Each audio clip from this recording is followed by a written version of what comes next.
Yeah, he gets hot and he complains about that too. What are you doing? Selling some Bitcoin right now? No, I have this guy that's being annoying. Selling some Litecoin, Bitcoin? I don't even know what those things are. Wait, didn't they get frozen? Something got frozen? Yeah, didn't that market got frozen because of insider trading? What? Is that big news? Coming to pre-tape from the LA Mission College Studios in Los Angeles, California. This is the Best Coast Show. I'm your host, Albert Aguilera. That's my producer, Curtis Stage. Curtis, I was driving to the studio this morning. It was 44 degrees. It was freezing. I almost died. You were a little chilly. It was cold. I could feel it in my bones. So you are going to complain about coming to the studio when it's cold, yet you wanted to come here when the fires were blazing all around the campus, smoke everywhere, but you're going to complain about the cold. Well, the fires I can physically see. I'm like, hey, look, that's on fire. Stay away from it. The cold is engulfing. It's everywhere. Really? Yeah. Okay. So you just don't work well in the cold? No, I'm from Los Angeles. I'm not from Minnesota like you are. Okay, like, yeah. Coldness is not okay for me. Like, I'm getting cold thinking about how cold it's going to be when I walk back to my car. Yeah. I don't like cold either, but I can. It's not that bad. I heard you go ice fishing. I've never ice fished. I heard you go ice fishing. 0 ice fishing in my life. I don't know. Okay. All right.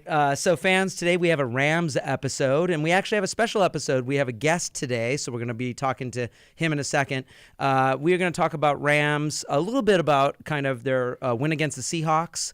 They have quite possibly an MVP candidate in Todd Gurley.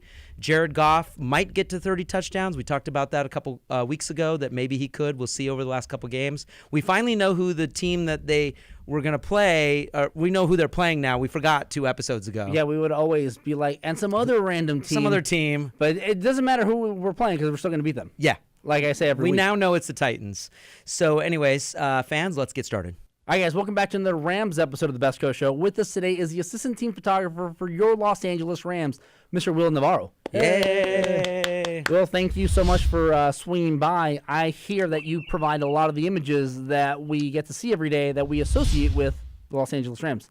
Yes, I do. Thanks for having me today, too. No problem. So how was it moving from St. Louis to Los Angeles? Not bad. All I had to do was really just cross the street. You just had to cross the street? Yeah. So you still live in St. Louis, but you work for the Rams like on Sundays? Yeah, that's a bit of a commute. All right. He is probably if he did live in St. Louis, it'd probably be a shorter commute sometimes than being in Los Angeles. He'd take a 3-hour plane flight. I'm willing to bet that the flight from St. Louis to LAX is a shorter time commute than it would be from, like, I don't know, our studio to the Coliseum on a Sunday. Maybe not. And he didn't get those miles. That's true. You could, yeah. No, Will is born and bred in Southern California. You're a Los Fernando. Angeles native, right? San Fernando. Yeah. San Fernando, awesome. So local kid, exciting. Will, tell us how you got involved with the Rams. How'd you start with the Rams? Well, I actually got lucky. It's off of networking. Really? You know, if I was at a photo shoot assisting another photographer friend of mine in Los Angeles. Yeah. The photographer across from us was doing a lifestyle portion of a shoot. I went over and introduced myself. So it had nothing to do with sports? It had nothing to do with sports. It was actually for the U.S. Olympic team. We were shooting for them. That's sports. That's sports. That's yeah. sports. But it was lifestyle. It was lifestyle. It wasn't action. It was campaign for the Olympic team, for the Olympics coming up last year. Yeah. I went over and introduced myself. I found out he worked for AP and, just made a good connection. Followed him over the year. It was his first year with the Rams. Oh, so when they were first here, he was there. He was with them. Yeah, so you were still connected with him then. Right. I followed him every month. How you been? How you doing? I saw your photo. Great stuff. Yeah. How was the Super Bowl? Yeah. So just kept myself in his mind. And then just come May, say, hey, Will, I might have something for you. Wow. Not knowing what it was, I took the call. Yeah. And they offered me a position to apply. Yeah. So I went in there, and from there it's happy stories. Yeah. So you started in spring when they were kind of working out. Yes. So what does that entail? You're going in. Are you photographing them in action? Are you in studio with them? What are you doing with the Rams when in the spring? My first real introduction was training camp. Okay. So for them, it was me getting to know the players visually, Yeah. who they are, their positions, and how the importance of them was on the field. Yeah. So therefore, for me I saw it on TV a lot. Yeah. But I never actually ever physically been to a game myself. Yeah. Wait, you've never been to a I've football never game? actually ever physically So went to you a became game. a Rams assistant photographer. He, like never myself, been to a game. grew up without a team. The first game I went to that was a Rams game or any NFL game was in London last year. So I've yet to go to a Rams home game at the Coliseum. See, well, I went to a Rams game when they had Eric Dickerson at the Coliseum, the original Rams when they were here. So I remember the Rams when they were here before. We're the new age Rams. So it's easy We're for the me. Rams with the white horns. You're the bandwagon Rams. Both of you guys. 100%. Just kidding. No, Well, I've had my opportunities to go to many NFL games in many cities, yeah. but never actually to step. To Now, do were it. you a Raiders fan? No, Raider I actually fan, never Niner? really was a NFL. You're Lakers, We Dodgers. grew up I mean, without it an was the Lakers, NFL that's it. team. Yeah. We had no affiliation. We were abandoned as children. Yeah. Do you feel like that with the Rams coming back and the NFL coming back to LA, and of course you're a big part of it because you're giving us, and we're going to look at some of your images in a minute. Do you feel like that that the fans are starting to warm up to this team? I mean, can you sense that when you're down on the field? Because you're on the field. We'll skip a little ahead. You're at the home games. Yeah. What do you feel like from the fans in the stadium? I mean, because you're down there, you hear with the players here. Yes. So are you starting to feel that the fans have gotten more boisterous? Is what's happening down Very there? much so, but you tend to see the fans that show up every single game, the season ticket holders. Oh, so you're starting to see the same people. The same people over in the front, but every now and then you There's see those watermelon faces. head dudes. Watermelon guys, those are great guys. Are they? Have you taken any pictures of watermelon Oh, very guys? much so, yeah. You got to know them because they're right by the entrance of the Okay, tunnel. so they're going crazy. So they're going crazy for their fans. They greet their players with such love and compassion for them. They really want to make them feel welcome that they're back in Los Angeles. Yeah. Let's go back to training camp. So you're meeting the players. This is the first time you're meeting NFL players. What's going through your head when you're meeting these players? Don't mess up. Don't mess up. Don't trip them. Don't get in their way. Don't get in their way. Just you get the hit, but don't hurt them. Yeah. But it was very much just get your angles, get the flow of what the game's about down low because you never really know what to expect. Yeah. Let's talk a little bit about you. How'd you get your start in photography? Well, I switched over from video as coming out of high school. During my military time, I picked up a camera and just started taking stills wherever I was. So I like the idea of a still vice, a sequence, tell a story within a frame. Yeah. So in that time, once I finished my service, I went to school at Brooks Institute in Santa Barbara. Yeah.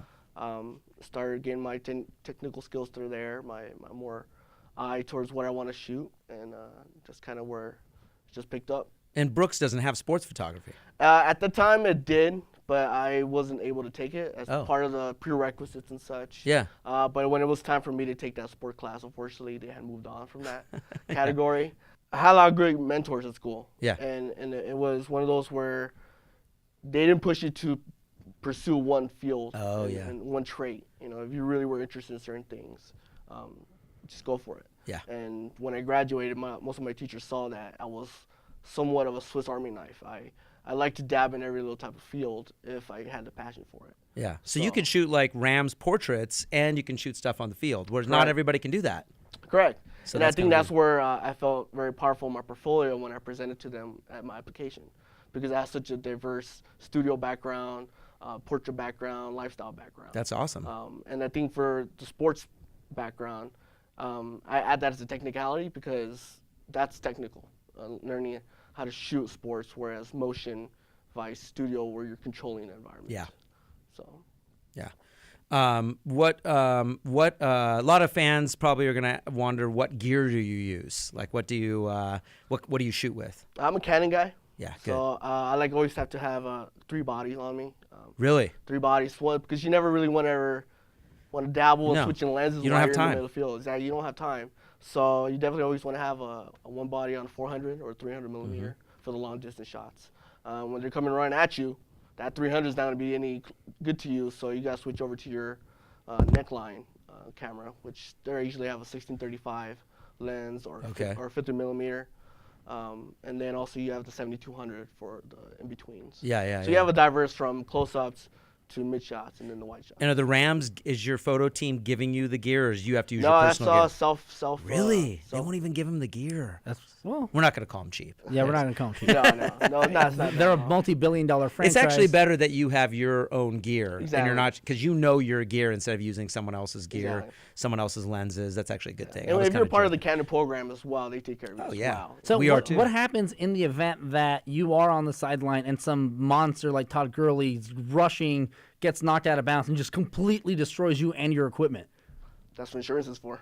But what happens during the game? Because they're kind of like, yo, Will, it's only the first quarter. We understand that your camera just got obliterated, but you need to keep taking pictures. Is there someone that's running around that's like, here's your backup. Here's another lens because that one got shattered. Here's another SD card. In some cases, you just got to go with what you have. So you, at one point, your last resort is the cell phone. That would Right? be hilarious. That actually, Because- that might help. Because I've seen photographers get obliterated. I've seen cheerleaders get obliterated. Last year, the big one was the audio guy that was running through the tunnel that got obliterated. Minnesota, that's right. And it's just like, that's really dangerous. Yeah. So how do you keep presence of mind in terms of your physical location based on what you're shooting, and then at the same time making sure that you're not possibly interfering while looking out for your personal safety? Well, there's actually been a couple times where Gurley has almost run right into me. And I have actually good clips on that I've downloaded online. That's where awesome. I'm in the shot. He's like a monster. And he's coming quick. And he's coming quick. Yeah. So it's one of those things where you just time it right. Where in this particular scene I'm talking about, Gurley is running to his left, running towards the sideline to get the touchdown. And this was against the Redskins, I believe, when I got the hurdle shot of him jumping over. Oh, we're going to look at that shot in a minute. Yes. What was that, week 4? I believe so. That was our first loss, yeah, so it was week 4. Yes. And he was coming straight left, and he came full force. And I automatically switched from my 7200 to the 1635 in one sequence while moving backwards at the same time. So you're walking back So and switching. It's really a ballet of a sequence for a photographer to know where he is. But at the same time, you have people behind you, from cheerleaders Right. to NFL officials and such. If you run into them, that's perfectly fine as long as you don't get hit by them. Yeah. So it's one of those things. All right, be honest. Todd Gurley hits you. Does he kill you, or you just shake it off? I probably get a CPR request at that time. But That's dangerous, man. Okay, so when you're not possibly endangering your life, you actually take some amazing images, and you actually brought some to show, and we're actually going to show you guys what these images are as Will describes them. So, Will, we have a monitor up there for you. So can you describe the first one and what's going on here? yes, in this image, I always like the idea when the two teams line up for the offensive play. To me, it's just two big herds about to collide against one another. Almost like buffalo or something. Exactly. Like, yeah. And when I'm down in the fields, I try to focus my hearing on just that moment of Impact. Yeah. And it's like a big sound of thunder about it hit down on the ground. So to me, just the anticipation of that is just amazing. So would you say it's like Rams bashing heads? Yeah. Well, and an image of the Rams helmet does add to the actual Yeah. visual. Yeah, that's a great shot. All right, let's look at the next one. I call this my Gurley hurdle. Yeah. Now, has he seen this shot? I'm not sure. He better have. This I thing's hope so. awesome. Is this the one where he almost killed you? Yes, the play after this, yes. Okay. That's the play after. Yeah, play he's after. going down the sidelines. The next one's when he got tackled. you down. moved into the end zone then. Right. So you had time between plays to get down from the sidelines to the end zone. Right. And that's like you got about 40 seconds, right, to get down there. Exactly. And so part of it is being in the right place at the right time as a photographer. How do you know where to set yourself up? Well, there's only obvious places you can stand as a photographer within the lines of Yeah. the NFL They rules. give you some Yes, there specific, are guidelines You can't be for- right next to the coach. No, of course not. No, not even our home team we're not allowed to be on the benches. Wow. Okay. It's just to respect the privacy and the space between. Yes. Um, We don't want to be distracting. exactly. Don't we? Yeah. But as far as within the end zones and sidelines, there are places you can sneak in there. We got a mass amount of people now that are standing within the sidelines. Does it annoy you how many people are on the sidelines? Because You're fighting a lot of people in there. Now, who gets priority there? Because you're the Rams photographer for the Rams at the Coliseum. If there's like some, I don't know, NBC or like ESPN guy there, are you kind of like, you're in my house, scoot over. Well, I am player one. Have you ever been to a game? You notice you see the colors of basketball, Yeah. colors and size. So everyone has their designation. But as a home, But do you're you get wearing a priority? vest, right, we're so they wearing know vests. who you. Exactly. Yeah, they know who you are. But They're during trying- game time, we're all pretty much same. So How many photographers are out there total? There's 4 for the Rams, there's but four photographers. how many for like Rams. total are out on the field? Do you think? That's good. 20, So the 20 or more. okay. So the away team would have 3 or 4 photographers as well, or no? No, every team brings their own certain amount of photographers. I've seen okay. from 1 to 4. 1 is not very much to cover a football game. How do you do it? It's doable. It It's very is. doable. They're probably a small market team. Well, the Redskins aren't as Yeah. well. Jeff Lewis, who's the head photographer for the Rams. Yes. He does away games. He does them by himself. And he's 17 cover years it. of experience. So he It knows just what shows he's doing. He knows Yeah. what he's doing. This image again, just going back to this Todd Gurley leaping over the Redskins player. It's amazing. So when you're taking this shot, you're rattling off a bunch of you're just hoping that you get this. Are you basically you've got a autofocus on Gurley, but he's going fast. So are you just firing shots, and then when you go back to edit, you're like, okay, I got one. I actually was not looking through the viewfinder. Not even looking through the No, viewfinder. I actually had it chest level. Oh shit! And yeah. because I have my reticule on center mass for focusing. Yes. I just shot away. And my sequence for this shot is probably about 7 to 8 frames. And are you on a monopod or No, with this one? this is right around my neck. Oh wow, okay. Because this is a wider angle lens right here, right? Yes, this was about my 1635, I believe. Yeah. And I just shot away. Did you crop this photo too? Yes, a little? I cropped it. Yeah, I was It gonna was say. a lot wider, but I If felt it was more- 1635, it's gonna be wider than that, because you're only about like what 20, 15 feet away from it. Exactly. Yeah. So. Awesome, great shot. I mean, to get the level of clarity on that is so amazing. So what? And now we're getting geeky and photo talk here, but your f-stop's pretty high. That's how you're able to get that focus. Yes. And your shutter speed, obviously, those of you who don't know about photography, shutter speed up higher, you're going to be able to freeze motion there. So it's an amazing shot. Let's look at the next one. Oh, yeah, There's a good. throwback one. Yeah. Love those unis, too. Yeah. So why is this one of your favorites? I think just every huddle is a moment between each group, from defensive backs to. Wait, how'd you get in that huddle? I thought you can't be in the sidelines. This is in the tunnel area, so we're okay to do that. As you okay. can see, you have the videographer on the top right. Yeah. You have another photographer at the bottom left, probably Yeah. going inside the huddle. But for me to see from an above view, you see more of eye level towards what they're all looking at. You have the head coach talking, pumping them up. Receiver coach. And Yeah. exactly, and you have Cooper Kupp there, Tavon Austin just getting ready to go out there. I think this is right at the 49er game, I believe. Yeah. And just those uniforms just giving me a. Are those your favorite uniforms? They are. It's a throwback for me because They're awesome. I remember seeing that when I was a kid. Yeah. And so it was a great moment. All right, let's look at the next one. Yeah, what do you like about this one? I think for me it was Alec Ogletree, Yeah. our linebacker. Every game I see the same energy every single time. It's just for him to come down on the D line and get this tackle. I just saw so much emotion from the strength of the offensive player running the ball, holding the ball. His arm with the it's and cool. then Alec just grabbing him and taking him down. It's just a fast pace. It's just. I also like your depth of field, that shallow depth of field back there with the Yeah. soft back focus. It's really nice. It brings them out in the foreground. Exactly. The lighting's great too, and you can't control the lighting. I mean, you're in a stadium. No. You basically you're relying on what the light is in the stadium. So if a player's dark or whatever, but what I love about this is the Niners, the running back, his face is lit enough where you see his face and kind of the kind of determination there. How awesome is it to this Rams defense is so incredible. Aaron Donald and Ogletree. How awesome is it? Like, are you focusing on players? Like, are you following plays, or sometimes you following players? For me, from my background of shooting portraiture, lifestyle, more studio concepts, and finding the emotions of people's faces, Yeah. I found myself capturing more on the emotion of the game.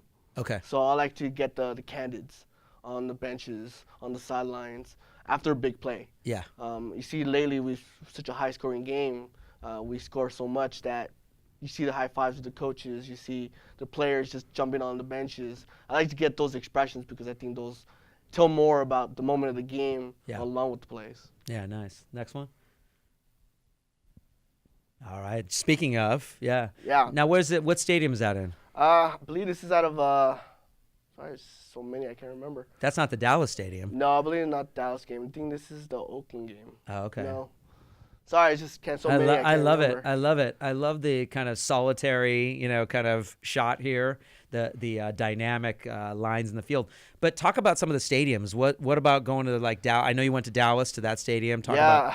For me to attend these games and check out these stadiums, for me was Dallas and Arizona. Definitely has two of the nicest stadiums I've ever Really, seen. Arizona? Well, Yeah, that's why they have the Super Bowls there, I guess. Yeah, and it was just so beautiful how they take care of their stadiums and the impact they have on the fans. Yeah. Because, sorry, I lost my train of thought there. Well, we only see the Dallas Stadium with a giant monitor. It's so huge. Like, as a photographer, does that make a difference in your photography, or does it not? I mean, are you? Not so much, because majority of players tend to view straight onto the field. Yeah. There are some cases where the players are looking up for an instant replay. Oh, they are? And so that captures an emotion of like, is this a touchdown? Is this an interception? Yeah. So you want to get those moments because you have that big screen. Now, how much do you get to interact with players? I mean, really, obviously, media and press, there's supposed to be a distance there, but I mean, you see these guys fairly close up. Early on in the season, I try to stay as a ghost. Oh, okay. So they don't know you're there. So they don't know you're I'm just there. But as the season started going on, when we first introduced, they knew who we are. Yeah. But then as I want to get those more intimate shots of their eyes, their expressions and such, they know who you are. So you're So they'll wait a little bit longer, yeah, maybe? they'll definitely wait. If they see you on the sideline, they'll pose for you. Oh. Tremaine Johnson's really great about that. Kayvon Webster's really great about that. Tavon Austin. Yeah. They love the camera, and we love them for that. Okay. So it's one of those things where we really want to take care of them by capturing every moment we can of them. What's been your favorite moment from the season so far? Like, not even as a photographer, just watching the Rams now. To be part of that organization on such a great season so far is just an experience for myself. It's just. Will you be bummed if they don't go to the Super Bowl? I'll be proud of them no matter what happens. Oh, okay. Because they have, I mean, this turnaround has been absolutely amazing. Look at that one. Nice one. He's going in for a touchdown. Now, do you go out and shoot fans before, after games at all, or are you only shooting the team? Do you do anything with the fans? No, pregame, I always like to visit the tailgate sections. Oh, okay. Get interaction with fans. So how early do you go? So let's say a game Early starts enough at to 1. get a plate and a beer. If game time is 1 p.m., I like to be at the stadium roughly around 8:30. 8:30 a.m.? So are you... Tailgate fans are there like at 7. Are they really? So, yeah. Wow. Oh, yeah. We haven't been to a game yet. We haven't been to a game. So they're there tailgating. You're there. Are you taking pictures, or are you just interacting with fans and hanging out? Both interacting with them. Eating He good goes for the food. breakfast. No, I don't eat. That's why he shows up so early. He's there. Do There's you, no do you point have in- your gear on so they know you're a photographer and they Yes, give you I'm stuff? already dressed and ready to go. And they're like, hey, can you... Yeah. And- we okay, that's own our cool. own gear. We should totally do that. Yeah, yeah. Oh, guys, we're doing a segment for the Rams tailgating. See who's got the best barbecue. That'd be I would awesome. totally do that. And then we'll just go around and get free food all Yeah. morning. Well, now you just gave it away. All the Rams fans are going, not these guys. Oh, at least they're tuning in. Yeah, you have a lot of the fan clubs, a lot of booster clubs, a lot of the Ram Nations out there already setting up and pre-gaming. Yeah. So is that exciting for you to get out there? It with the is. fans? Do the players know how much the fans are getting involved now? As we're getting towards the end of the season, getting to playoffs, are the players feed off the fans or? I believe they do. I believe they do. Yes. Yeah. I mean, you would assume. I mean, Los Angeles. We're still trying to get back in the swing of things. We still don't know how to be. I think football fans. I mean, a lot of fans are a little kind of like, okay, what do we do now? So Well, yeah, hopefully that and now. the Chargers are in town now. And one thing I wanted to ask you is you interact a lot with the fans and you go to every one of the home games. How much of the stadium is Rams fans versus out of area fans? Because in Los Angeles, we're a massive melting pot, and everyone I know in the entertainment industry is from a different city. So there's a huge population of fans from this city and that city and this city and that city. How much of it is Rams fans versus locals who are fans of other teams? I've actually met some St. Louis fans. Oh, that okay. actually come Wow. to home games. Wow. So they come out of everywhere. So you just never know. I've seen Well, some- Philadelphia had a lot. They brought a lot of fans Yeah. for that game. Yeah. That was crazy. That was some a little Las much. Vegas Rams fans. I met some from there. Yeah. So you just never know. Especially when I go to away games as well. Some drive from Dallas just go to an Arizona Well, game. Dallas travels So, really well. The yeah. Cowboy fans travel Well, well. it's like the license plate guy that I met in London for the Giants. He's gone to every single Giants game, home and away, for the last 15 years.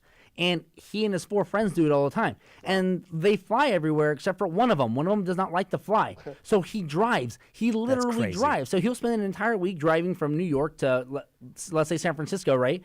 And I'm just kind of like, wow, like you guys are committed and have nothing better to do.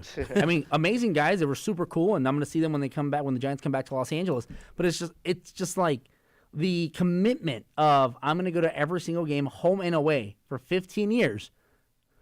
Yeah. That's like what? Exactly. That's- Yeah. Wow. So, last little thing, what do you want to tell like aspiring photographers out there? How about people who want to get into sports photography? Like, what's the number one thing you need to be as a photographer? Be passionate. Passionate. Okay. Passionate. It was one of those things where drive yourself to learn the next craft in that field. You know, just get in the studio, spend some more time in the studio, practicing lighting, networking with some new artists, from hair and makeup artists, stylists, to creative artists, creative directors, expand your knowledge as far as what the industry offers you. Just to give you as many Right. tools as you can get. Exactly. Like I said, I didn't do any sports before this year alone. Yeah. So for me, it was shooting people. So I got to meet different people from different genres, different eras. And interacting with Right. them So professionally. it became a network thing. So build your network, and that's how you're gonna build in the industry. Oh, nice. Nice. Well, that's how So- he got his job. Exactly. That's how he got his job. So what's our gift of the day, Albert? Guys, our gift of the day, this is not NFL related, it's MLB related. You may have seen this earlier this year. This photographer yeah. was minding his own business, taking pictures, and an opening pitch winner, Ryan, hit him in the nuts.